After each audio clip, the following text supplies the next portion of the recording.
Assalamualaikum warahmatullahi wabarakatuh. Ketemu lagi sama aku di channel Army Mulya Kusuma. Nah, di video kali ini aku membahas tentang sesuatu yang agak sensualitas, agak berbau erotisme. Karena pembahasan kali ini adalah membahas tentang unsur erotisme yang terdapat dalam sebuah karya sastra. Nah, karya sastra yang aku pilih itu karya sastra karangan Arafat Nur. Novelnya yang berjudul Burung Terbang di Kelam Malam. Nah, untuk lebih jelasnya yuk kita dengarkan penjelasannya. Nah, novel merupakan suatu karya yang mengandung nilai kehidupan dan dapat dijadikan sebagai media untuk pendidikan moral yang diolah dengan teknik kisahan dan juga ragaan yang menjadi dasar penulisan. Nah, di dalam novel terdapat berbagai macam tema kecil, di antaranya seperti percintaan, ekonomi, sosial, dan bahkan juga politik dan juga tema-tema lain yang menjadi pembangun di dalam sebuah cerita ini.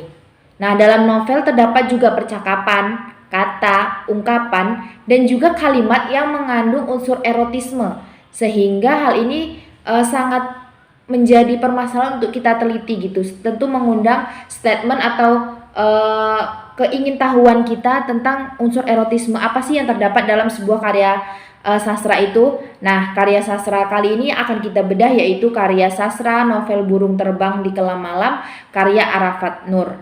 Nah, berdasarkan hasil penelitian atau analisis yang telah saya lakukan, terdapat dua jenis erotisme dalam novel Burung Terbang di Kelam Malam karya Arafat Nur.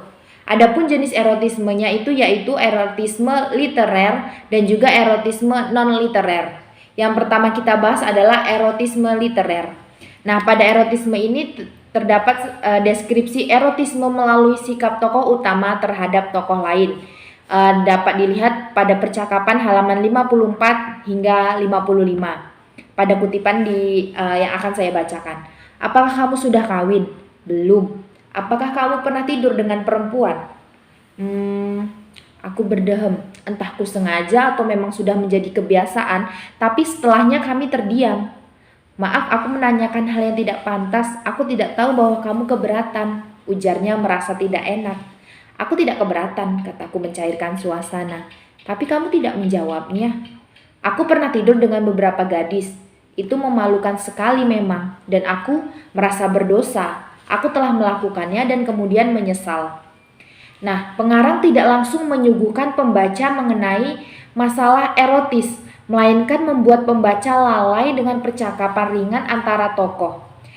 Perlahan pembaca akan membayangkan tentang pertanyaan, apakah kamu pernah tidur dengan perempuan?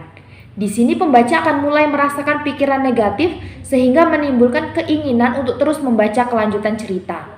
Pada kutipan, aku pernah tidur dengan beberapa gadis, pembaca sontak akan membayangkan tentang seorang laki-laki yang tidur dengan beberapa perempuan. Pembaca akan membayangkan tentang tidur yang berbagai macam bentuknya gitu.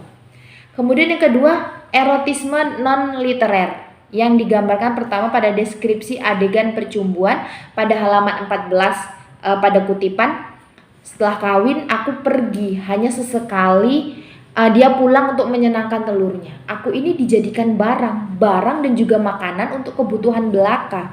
Celakanya aku hanya bisa menunggu kapan dia pulang untuk selanjutnya membukakan paha. Setelah dia puas, aku hanya bisa melihat dia pergi, lantas menunggunya kembali pada waktu yang tidak tentu. Entah itu sepekan, 2 pekan, bahkan berbulan-bulan.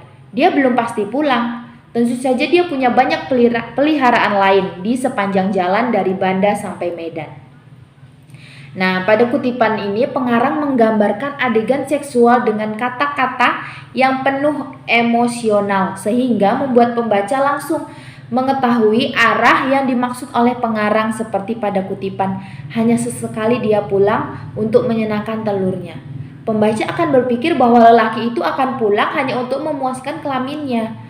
Karena adegan yang dipaparkan secara langsung membuat pembaca memahami maksud dan juga tujuan pengarang tanpa harus mengulang baca seperti pada kutipan aku hanya bisa menunggu kapan dia pulang untuk selanjutnya membukakan paha.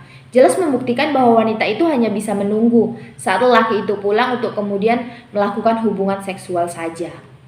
Kemudian yang terakhir deskripsi adegan penyelewengan seksual terdapat pada halaman 112 hingga 113 pada kutipan, apakah kamu pernah memperkosa?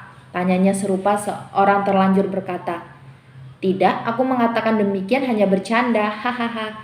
Aku tahu, aku menjawab. Tapi aku memang belum pernah memperkosa perempuan.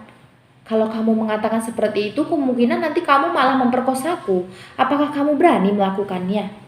Aku tidak pernah berpikir begitu, apalagi aku baru saja mengenalmu. Kurasa aku tidak akan melakukannya. Nah, kelancangan ungkapan pengarang dalam ceritanya pada data ini membuat cerita ini bernilai non-literer atau tak bisa lagi dielakkan. Pengarang secara langsung menuliskan tujuannya tanpa mencoba untuk membuat lambang ataupun kata ganti lain untuk menjelaskan atau menggambarkan seksualitas seperti pada kutipan, apakah kamu pernah memperkosa?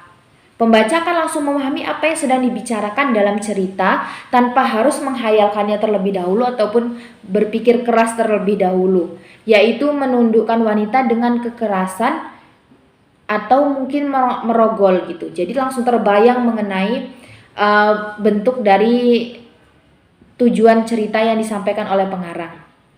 Selain itu, pengarang juga mengungkapkan, aku memang belum pernah memperkosa perempuan, yang berarti dia belum pernah merogol wanita. Pengarang juga menambahkan kemungkinan nanti kamu malah memperkosaku.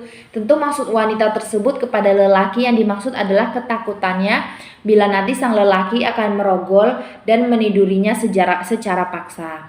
Nah, itu tadi pembahasan mengenai unsur seksualitas yang ada dalam novel karya Arafat Nur ini. Nah, semoga teman-teman bisa memahaminya dan juga bermanfaat. Saya akhiri, wassalamualaikum warahmatullahi wabarakatuh.